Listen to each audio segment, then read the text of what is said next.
You finish dinner. You promise yourself you won't snack. And then 11 p.m. hits. You're standing in front of the fridge again, thinking, I should be burning fat right now. But your body's not in fat loss mode. It's in stay awake, stay fueled mode. And the weird part is, your night routine might be the reason your belly won't budge, even if your calories look perfect. If that sounds familiar, you're not broken, and you're not weak. You're watching your body respond to signals, not motivation. The main signal you're missing is the switch from daytime mode to night mode, a shift your brain and hormones need before deep repair can start. Most fat loss advice focuses on what you do, workouts, meal plans, steps, but it ignores when your body feels safe enough to downshift. In this video, you'll learn exactly which signals keep you stuck in daytime mode at night, and 4 simple changes you can start tonight to support overnight recovery and healthier visceral fat regulation over time. First, you need to see what your body is actually doing after dinner. Minute by minute. Picture your body like a house with 2 settings. Day mode is bright and busy. Night mode is dim and repair-focused.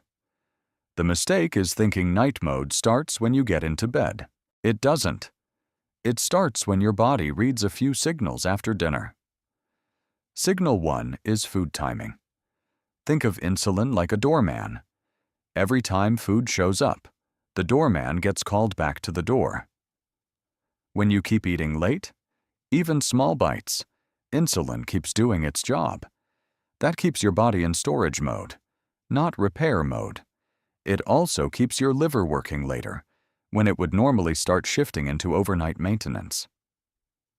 The next morning, you feel the downstream effects. You wake up hungrier, your energy feels flat, and your belly feels like it's holding on, even if your calories look clean on paper. Signal 2 is light.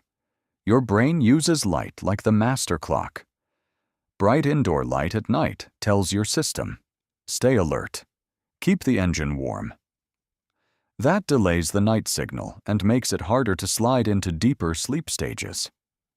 When deep sleep gets pushed back, recovery signals get weaker. You might not notice it as insomnia, you notice it as restless sleep, waking up too early, or feeling wired but tired at night. So when late food and bright light keep repeating, your body stays in day mode longer, and the night repair window gets smaller. But that raises a question. Why does your body treat late nights like an emergency, even when nothing's wrong? Now let's turn that handoff into a story. Imagine 2 teams waiting outside the same door. The daytime team is cortisol and insulin. They're the on-call crew. Their job is simple. Keep fuel available. Keep you alert. Handle problems fast. The nighttime team is melatonin and growth hormone. They're the repair crew. Their job is to lower your temperature, slow your heart rate, and start the deep cleanup. Here's the character that decides who gets the keys. It's your nervous system. When it feels safe, it hands the keys to the repair crew. When it senses threat, even modern threat, like work stress, bright screens, or scrolling in bed, it keeps the on-call crew running. Late eating is one more reason to stay online. Your liver hears food coming in and says, keep processing. Bright light is another. Your brain says, it's still daytime. And stress is the loudest signal of all, because it tells your brain to keep cortisol available, just in case. When that happens, sleep gets lighter, hunger cues get louder, and tomorrow starts with cravings instead of recovery. And this isn't just a story, there's real data behind it. Here's what the research actually shows. Remember the handoff into night mode. A 2018 study by Sutton in Cell Metabolism tested early time-restricted eating in men with prediabetes.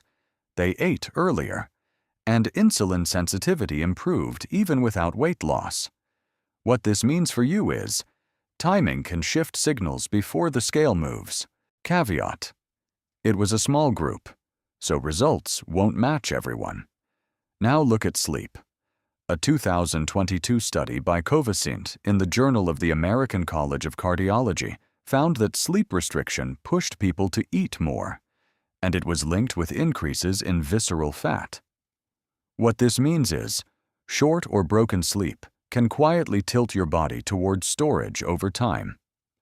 Caveat: lab sleep restriction is extreme compared to real life, so if you want better results, you don't fight harder at night, you set better signals. And here are 4 ways to do that starting tonight. Before you start, one of these is the least obvious, and it tends to make the others work better. Don't skip ahead, just build the sequence tonight. Action 1 is the 3-hour food buffer. The reason is simple. Your liver can't fully switch into night repair mode while it's still processing fresh calories. Tonight, pick a target bedtime, then finish your last real food at least 3 hours before that. If you need something, make it water, herbal tea, or plain sparkling water. If you're managing diabetes or you take glucose-lowering medication, don't force a longer fast without medical guidance. A sign it's working is you wake up less hungry and you stop needing a snack to fall asleep. Action 2 is the light drop. Your brain uses light as the master clock, and bright light delays the night signal. 1 hour before bed, dim overhead lights and use lamps.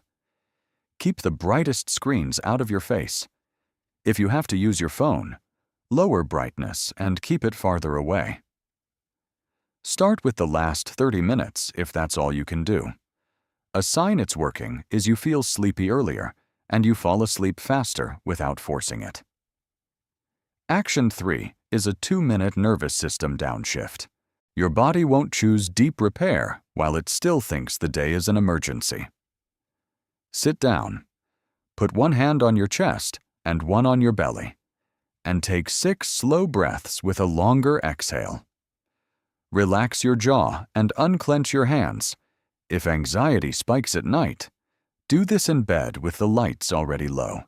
A sign it's working is fewer racing thoughts and fewer late cravings. Action 4 is a temperature cue you can control. Your body falls asleep better when core temperature drops, which supports deeper sleep. Take a warm shower, then keep your room cooler and use lighter bedding if needed. If you run cold, warm your feet, not your whole room. A sign it's working is fewer wake-ups and steadier energy the next morning. Put these together, and you're not trying to burn fat at night. You're helping your body enter night mode on purpose. Now let's cover who needs to adjust this plan, and the red flags you shouldn't ignore. If you're pregnant or you have a history of an eating disorder, talk with a clinician before changing your eating window. If you're managing diabetes, reflux, or sleep apnea, you may need to adjust the food buffer and your bedtime plan. If late-night hunger feels intense, start with a shorter buffer and make dinner more protein and fiber forward. If you snore loudly, wake up choking, or feel sleepy while driving, treat sleep as a medical issue, not a routine issue. And if progress feels slow, especially with long-term stress or obesity, that's biology, not personal failure. One more thing before you start. A quick note on who this is for. Quick disclaimer, this video is general science education, not personal medical advice. If you're managing a metabolic condition or taking medication that affects blood sugar or sleep, check with your healthcare provider before changing your eating or bedtime routine. Here's the core idea. At night, you don't need more effort. You need the right handoff into night mode. When you create a 3-hour food buffer, drop light, downshift stress, and support a temperature drop, your body gets a clearer signal to repair, not stay on standby. Try it tonight and track 2 things: how fast you fall asleep, and how hungry you feel in the morning. And one more thing, the first 30 minutes after you wake up can undo everything you just set up tonight, without you noticing. That's the morning cortisol window, and most people walk straight into it the moment they reach for coffee. The next video breaks down exactly when to drink coffee so it works with your cortisol, not against your energy. Subscribe so you catch it. Because timing your first cup right might be the easiest upgrade to your whole day.